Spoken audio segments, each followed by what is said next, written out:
بسم اللہ الرحمن الرحیم۔ تم بس اپنی دعاؤں پر یقین رکھو، راستے نکالنا اللہ کا کام ہے، تمہارا نہیں۔ ضروری نہیں کہ ہر بات پر دوسرے کو خاموش کرا دینے والا جواب دیا جائے، کبھی خود بھی خاموشی اختیار کر لی جائے تو ایمان بھی سلامت رہتا ہے اور مان بھی۔ قابلیت اس قدر بڑھاؤ کہ لوگ کوشش کریں یا سازش، آپ کو پرواہ نہ ہو۔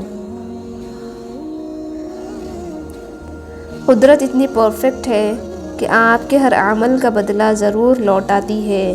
سکون فراہم کیجیے، یہ لوٹ کر آپ کے پاس آ جائے گا۔ کسی کی آنکھ میں آنسوؤں کا سبب ہے تو بھی انتظار کیجیے۔ اے اللہ، مجھے آنے والے بہترین دن عطا فرما اور میرے نصیب میں ایسا لکھ دے جس سے میرا دل خوش ہو۔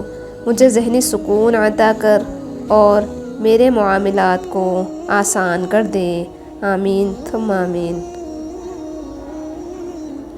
اپنی خوشیوں کو اپنے اندر رکھیں، لوگ خوبصورت چیزوں کو تباہ کر دیتے ہیں۔ برا وقت وہ شفاف آئینہ ہے جو بہت سے چہرے واضح کر دیتا ہے۔ جب بھائیوں کا اتفاق ہو تو غیر کچھ نہیں کر سکتے۔ اللہ سب بھائیوں کو اتفاق سے رکھے، آمین۔ مشکل وقت میں ہمیشہ دعا مانگو۔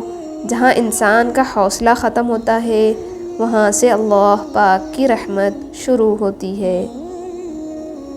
انسان کو جتنا لگاؤ رزق سے ہے، اگر اتنا لگاؤ رزق دینے والے سے ہوتا تو اس کا مقام فرشتوں سے بڑھ کر ہو جاتا۔ رشتوں کو مضبوط رکھنے کے دو راز: جب آپ غلط ہو تو اپنی غلطی تسلیم کر لیں، جب آپ صحیح ہوں تو صرف خاموشی اختیار کریں۔